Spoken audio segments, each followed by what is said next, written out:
Shalom WJC family. It is time for our weekly Torah Talk. This week in Shul we are reading Parshat Beshalach, the Parsha that is the culmination of the Exodus story, where the Jews come to the sea and the sea parts and the Egyptians chase them and the Jews come through and the sea closes and finally the Jews recognize they are free. And they sing. And this song, Shirat HaYam, the Song of the Sea, which is written in the Torah in a poetic structure, so it looks different from any other part of the Torah, the Song of the Sea remains an important piece of our liturgy to this day. The question is, why did the Jews sing at this moment? For the last year, they've seen miracle after miracle after miracle. They didn't sing after any of the 10 plagues. Now, all of a sudden, when they arrive on the other side of the sea, they sing. So one explanation is that they understand they are now free. The Egyptians can't follow them into the sea, through the parted sea, and so they are now away from the Egyptian influence, and so they sing. But another explanation that I find very beautiful is that this is the first time the Jewish people themselves have had a hand in the miracle. Right? Up until this point, miracles were done on behalf of the Jews, by God, maybe with a little of assistance as a conduit from Aaron and from Moses, but ultimately the Jewish people were reluctant straight through. In fact, a bar mitzvah student recently asked me, and I thought it was such a keen question, why didn't the Jews leave during the 9th plague of darkness? They could see the Egyptians were stuck at home. They could have just left. But they weren't ready yet. We weren't ready to be active in our own redemption. Now, at the sea, as the Midrash tells us,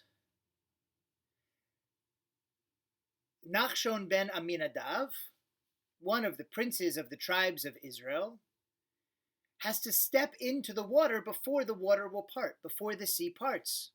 Steps in up to his waist and nothing happens. Up to his neck, nothing happens. Until the water is over his mouth and nothing happens. Not until he steps all the way in so that his nose is also covered. He can't breathe. That ultimate act of faith that God will save him in the water. Taking those steps forward does the sea part. The Jews on the other side of the sea now realize that they must have a hand in their own redemption. And that is a journey that starts at the sea, but continues even until today.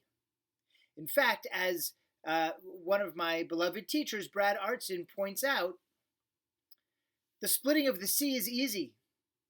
Of course, God can split a sea. No big deal.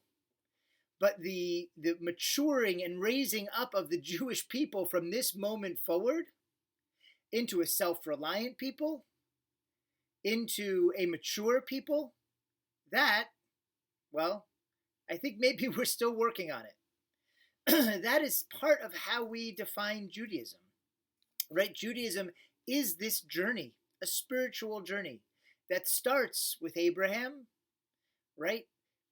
Really starts in a national sense at the sea and continues not only in our journey through the desert, but our journey even until today. A people with a destiny, refining ourselves and how we bring holiness into the world for everyone. That journey starts at the sea. It starts with this song.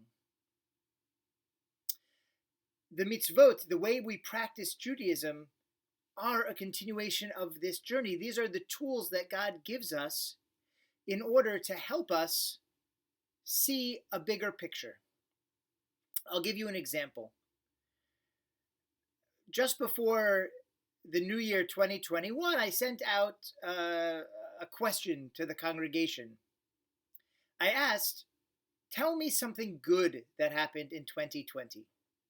Now, of course, this was in part to get all of you to look at the year maybe a little differently. Not that it wasn't a hard year, not that we don't have a lot to regret. Of course we do. But sometimes it helps just to focus on the good. Of course, I got some 50 plus responses, so I got to focus on a lot of good things. I read all about grandchildren being born and children being born and unexpected family time together and so many more things. But my favorite ones of these, the ones that were so powerful, were the ones where someone took a negative, something that we would have thought of as a negative, and made it into their positive. For example, someone who had a terrible illness, survived it, and then said, "This gave me the opportunity to reorganize my life, and I'm living a better life now than I was before I was ill." Or people who stuck, quote unquote, with their family for months in the house said, "I've learned so much about my family, and we know each other and enjoy each other's company now more than we ever have before." That idea of taking a negative and turning it into a positive, that is fundamental to Judaism. That is what happens at the sea. Right? We don't look back at the hundreds of years of slavery and genocide and say, "Well, forget it. God must not care about us. We may as well give in, follow local idols," whatever it may be. We look forward. Say, how were we shaped by this slavery? How will we learn, as the Torah says again and again and again, that we will treat people better because we know what it is to be a stranger, because we were strangers in the land of Egypt. Right? We learn from the negative and move forward. That is our song. That is the song of the sea.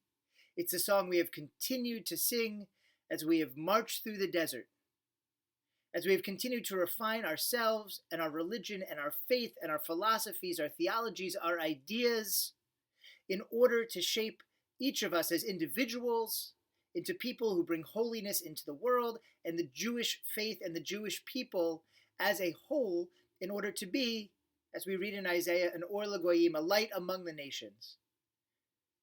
Because we've experienced the darkness. And therefore we are uniquely suited to bring the light. I pray that as we read the Song of the Sea in Shul this week, and we sing it every single morning, we take that message, that we are part of the journey that started that day, and we continue to become better as a people at tikkun olam, at improving the world, at repairing the world, at bringing the world in from darkness to light.